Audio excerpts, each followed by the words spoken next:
Hello, everyone. Thank you so much for joining me for another Faithful Friday. What a blessing it is to be alive and well and here to jump on and join you on this Faithful Friday. My God, what an amazing day it is. It is a beautiful day. The weather is nice. If you're in the Midwest, we are expecting some rain on tomorrow. So if you're out and about, make sure you got those umbrellas, those ponchos, those rain jackets, all that good stuff. But overall, it is supposed to be an amazing weekend.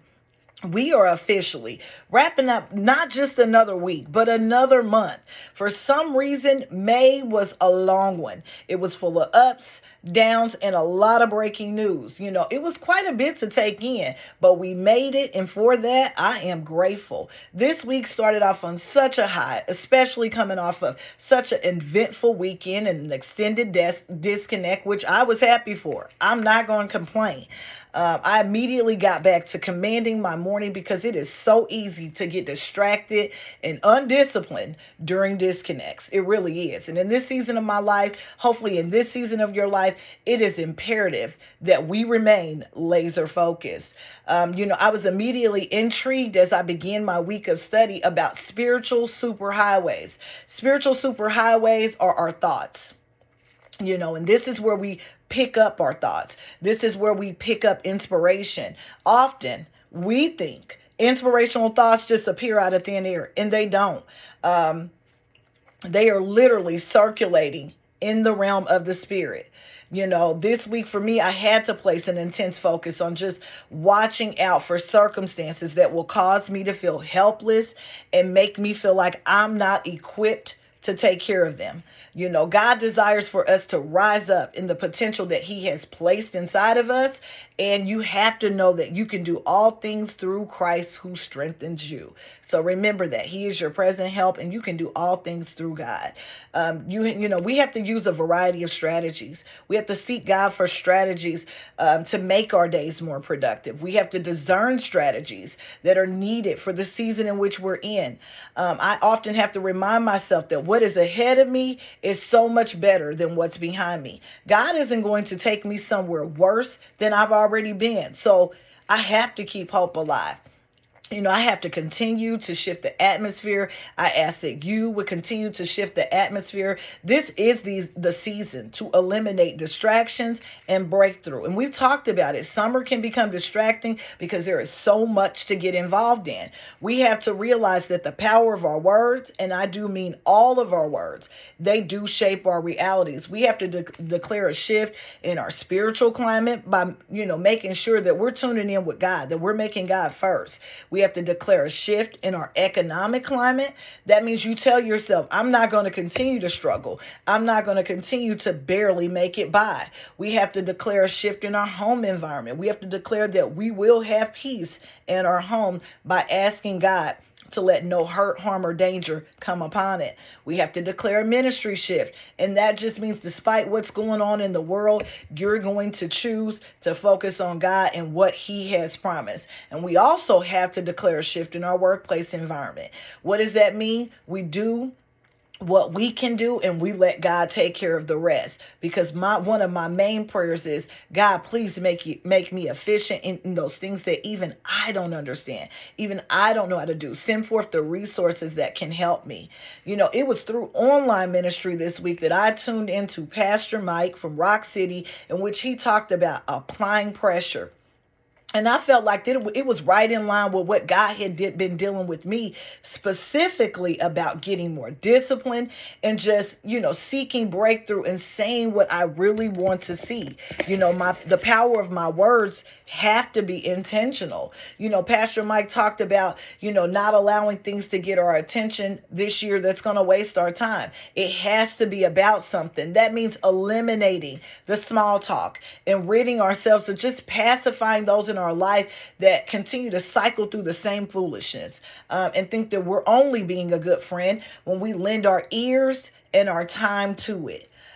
He confirmed what many of us have been declaring, that this will be the strongest productive year of our life, only if we can remain disciplined long enough. And that just means sometimes we got to do things that we don't want to do.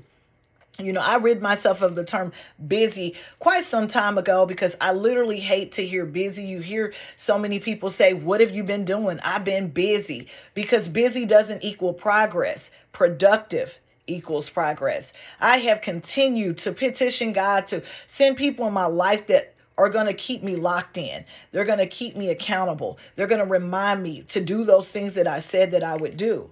No matter what is going on, no matter what's going on in your life, my life, we cannot afford to get out of position. I have realized also along the way that there's just so many places that I cannot go. Doesn't mean that they're a bad place, but they're going to cause me to get out of position. They're going to cause me to be distracted because there's other things that I'm supposed to be doing in those moments. I tuned into Pastor Darius, and he just got he really stirred me up when he kept talking about it takes faith to remain faithful. And I mean, he hit it on the nose. It really does take faith to remain faithful to some of those things that we want to accomplish. It takes faith to get through our week. It takes faith to get through parenting. It takes faith to get through failed relationships. It takes faith to get through job loss. It takes faith to get through the death of a loved one. And it just takes faith to do all that you want to do. Literally. The bottom line is it takes faith. I'm going to close out this week specifically because I didn't want to be on here long, but I wanted to close out this week specifically talking about learning to surrender.